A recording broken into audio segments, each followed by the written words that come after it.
খাবার দাবারের যেই পরিমাণের দাম জিনিসপত্রের, সেই তুলনায় একেবারে ন্যূনতমভাবে চলতে হয়। 20-25-30 হাজার টাকায় আপনার ন্যূনতম স্বাস্থ্য সেবাটাও পাওয়া যায় না। সময়ের সাথে সাথে ভাই বলেন, বাবা বলেন, মা বলেন, সবাই পরিবর্তনশীল। আপনি কেমন আছেন? আমার নাম মোহাম্মদ অলিউর রহমান। আমি ঢাকাতে একটা ছোটোখাটো জব করি, ড্রাইভিং করি। আমার ঢাকায় থাকতে মোটামুটিভাবে জীবনযাপন করলেও তো মানুষের একটা সামান্যতম একটা খরচ আছে। যেমন এখন 20-25-30 হাজার টাকায় আপনার ন্যূনতম স্বাস্থ্য সেবাটাও পাওয়া যায় না। খাবার দাবারের যেই পরিমাণের দাম জিনিসপত্রের, সেই তুলনায় একেবারে ন্যূনতমভাবে চলতে হয়।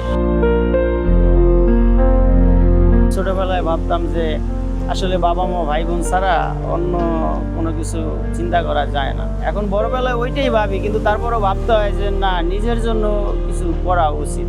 কাজ করতে করতে মানে একটা ভালো কিছু করব, কিন্তু ওই সময়টা আর আমার জন্য পয়সা থাকে না। তারপর এক সময় আমাদের জীবনে একটা বড় ধরনের একটা ক্রাইসিস আসে, যেমন আমার ভাই বোনদের কিছু কর্মসংস্থানের যোগানের ব্যাপারেই। তারপর আমরা ওই সময়টা খুব খারাপভাবে পাই, যে সময়টা বাবা মার প্রতি, ভাই বোনের প্রতি অনেকটা সহনশীল বা অনেকটা তাদের দেখভাল করি। কিন্তু এমন একটা সময় আসে যে আমার জীবনের যে আসলে একটা সময় থাকে, যেটা মানুষের জীবনের, যেমন বিবাহ শাদী করা, তারপর তার লাইফটা সেটেল করা, ওই সময়টা আমি পার করি ঠিক এইভাবে কষ্টের ভিতর দিয়েই বা এইরকম আর্থিক ক্রাইসিসের ভিতর। ওইরকমভাবে আসলে হয় না, কারণ মানুষ সময়ের সাথে সাথে, ভাই বলেন, বাবা বলেন, মা বলেন, সবাই পরিবর্তনশীল। এই জন্য মানুষ তার নিজের সেই জিনিসটা সে ফিলও করে না, যে আমি তার দ্বারা যে একটা সুযোগ সুবিধা নিছি বা আর্থিকভাবে আর যেভাবে সুযোগ সুবিধা, এই সুযোগ সুবিধাটা সে এখন ফিলও করে না, কারণ তার সময়টা যেহেতু পরিবর্তন হয়ে গেছে। এই জন্য সে আর ওই আগের জিনিসটা ফিল করতে চায় না। এটাই দুনিয়ার নিয়ম।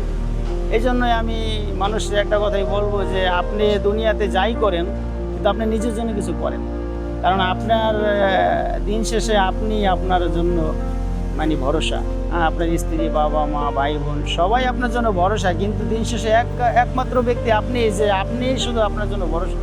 এই জন্য আপনি আপনার নিজের জন্য কিছুটা করেন, এটা আমি সবাইকে বলবো। কারণ এই জিনিসটা আপনি আজ বুঝবেন না, আর কিছুদিন পর হয়তো বুঝতে পারবেন যে এই কথাটা বলার অর্থ কী। কারণ এইটাই সত্য কথা। আপনি কেমন আছেন?